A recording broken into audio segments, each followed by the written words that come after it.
चाणक्य की जीवनी।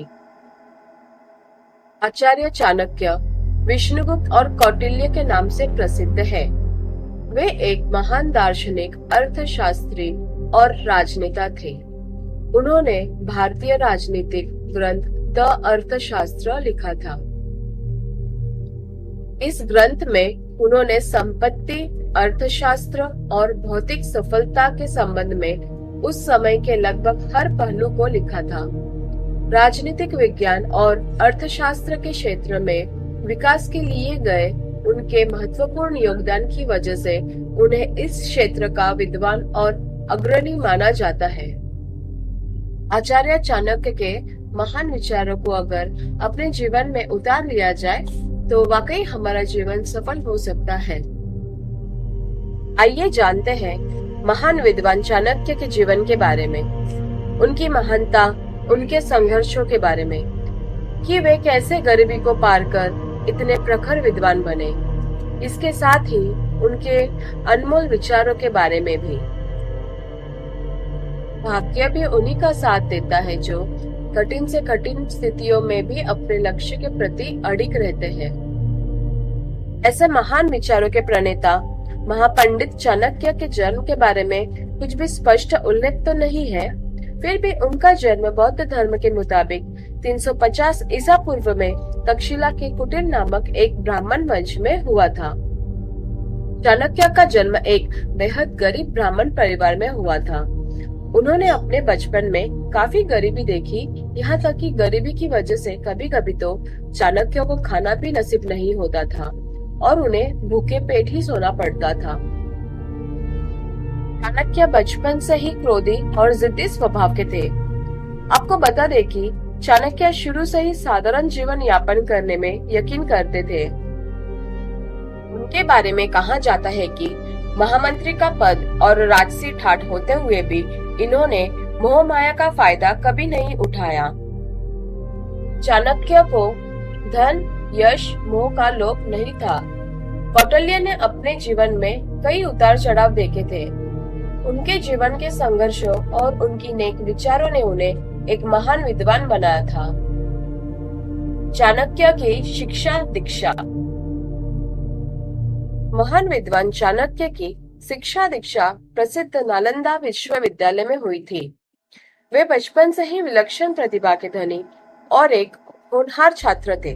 उनके पढ़ने में गहन रुचि थी। वहीं कुछ ग्रंथों के मुताबिक चाणक्य ने तक्षशिला में शिक्षा ग्रहण की थी। यह भी माना जाता है कि वे ग्रीक और फारसी भी जानते थे। इसके अलावा उन्हें वेदों और साहित्य का अच्छा ज्ञान था। अपनी पढ़ाई पूरी करने के बाद वे तक्षशिला में राजनीतिक विज्ञान और अर्थशास्त्र के स्वस्थ शिक्षक बन गए।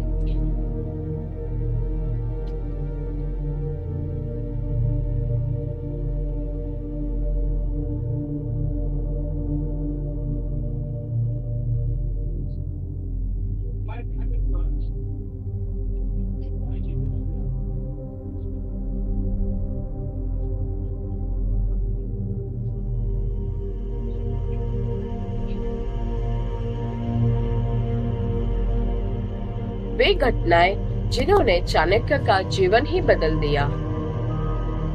चाणक्य एक कुशल और महान चरित्र वाले व्यक्ति थे। इसके साथ ही वे एक महान शिक्षक भी थे। अपने महान विचारों और महान नीतियों से वे काफी लोकप्रिय हो गए थे। उनकी ख्याति 7वें आसमान पर थी, लेकिन इस दौरान ऐसी दो घटनाएं घटी कि आचार्य चाणक्य का पूरा जीवन ही बदल गया। पहली घटना, भारत पर सिकंदर का आक्रमण और तात्कालिक छोटे राज्यों की हार।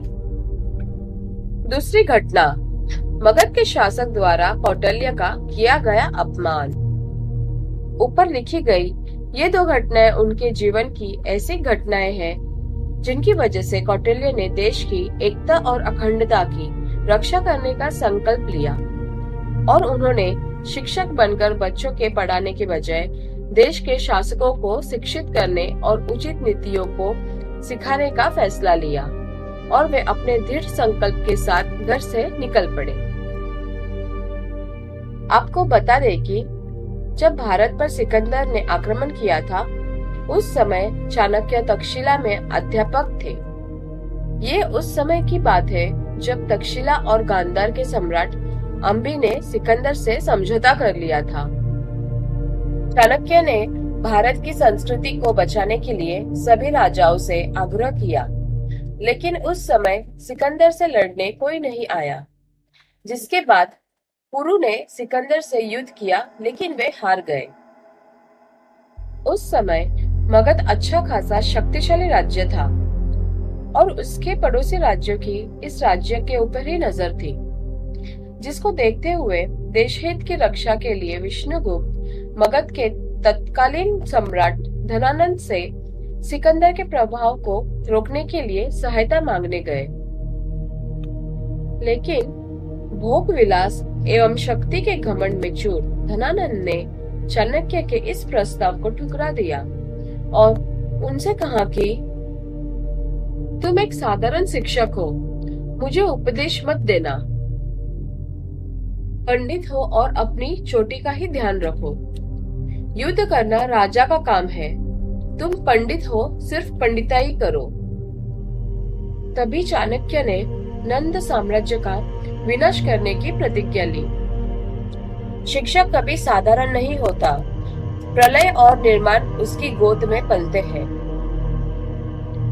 चाणक्य और चंद्रगुप्त।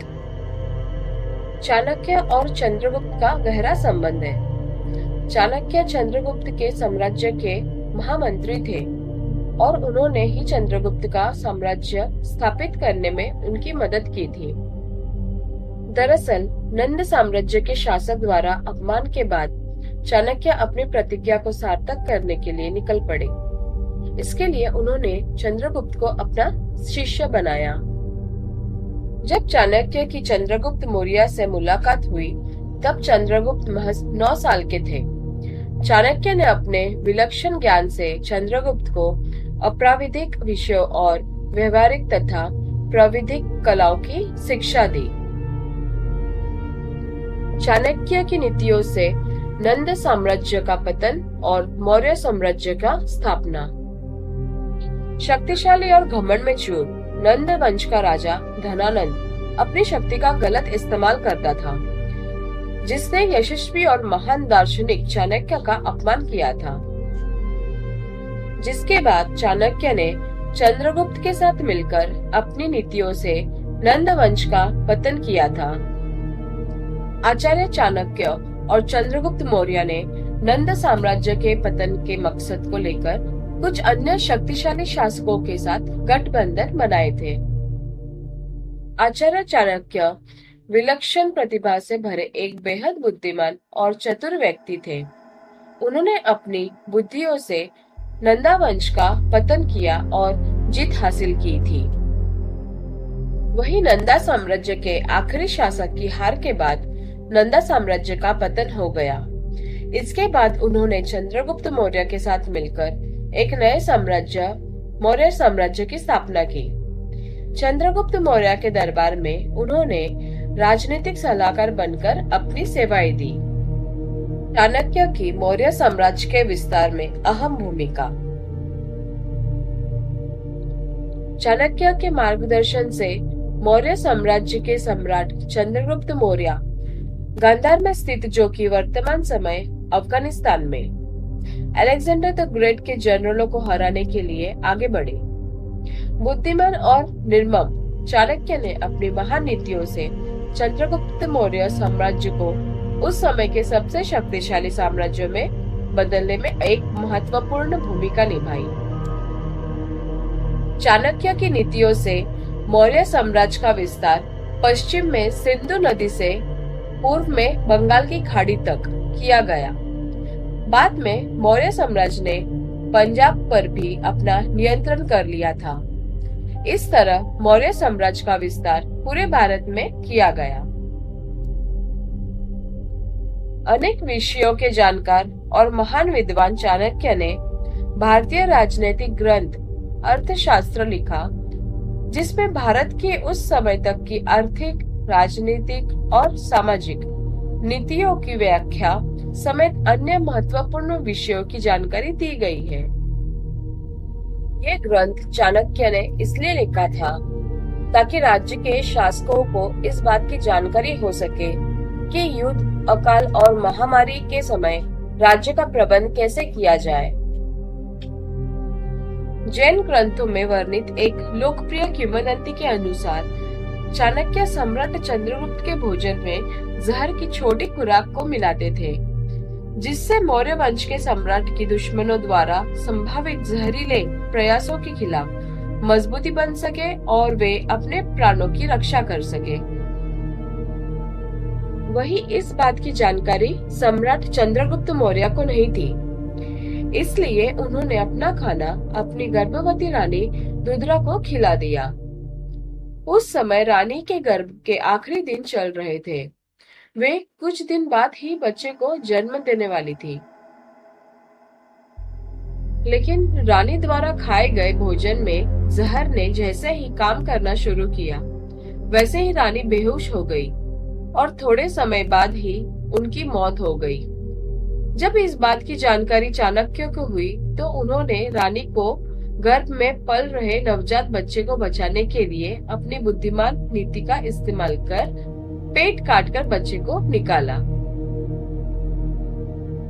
इस बच्चे का नाम बिंदुसार रखा गया, जिसे बड़ा होने पर मौर्य साम्राज्य का उत्तराधिकारी भी बनाया गया। वही चाणक्य ने कुछ सालों बाद बिंदुसार के राजनीतिक सलाहकार के रूप में भी काम किया। चाणक्य की मृत्यु 275 ईसा पूर्व में चाणक्य की मृत्यु हो गई। चाणक्य की मौत भी उनके जन्म की तरह कई रहस्यों से घिरी हुई है। ये तो स्पष्ट है कि महान दार्शनिक और विद्वान चाणक्य ने अपना लंबा जीवन व्यतीत किया था, लेकिन इस बारे में कुछ भी स्पष्ट नहीं कहा जा सकता कि उनकी मौत आखिर कैसे हुई।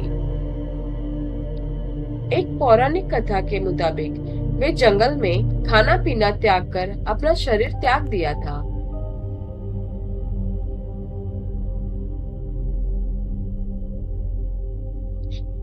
जबकि अन्य पौराणिक कथा के मुताबिक चंद्रगुप्त मौर्य के पुत्र बिंदुसार के शासन काल के दौरान राजनीतिक षड्यंत्र की वजह से महान विद्वान चाणक्य की मौत हो गई थी।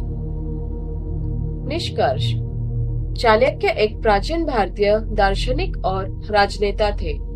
हमारी आधुनिक दुनिया की तुलना में बहुत अलग समय और संस्कृति में रहते थे। हालांकि उनकी कई शिक्षाएं और सिद्धांत अभी भी आधुनिक जीवन में लागू किए जा सकते हैं। कुल मिलाकर चाणक्य की शिक्षाएं इस बात पर मूल्यवान अंतर्दृष्टि प्रदान करती है कि आधुनिक दुनिया में एक सफल और पूर्ण जीवन कैसे जिया जाए। आत्मानुशासन, राजनीतिक सोच, अखंडता और शिक्षा का अभ्यास करके हम अपने लक्ष्यों को प्राप्त कर सकते हैं और अपने आसपास की दुनिया पर सकारात्मक प्रभाव डाल सकते हैं। आपका दिन मंगलमय हो। Please like, share and subscribe. Thank you for watching.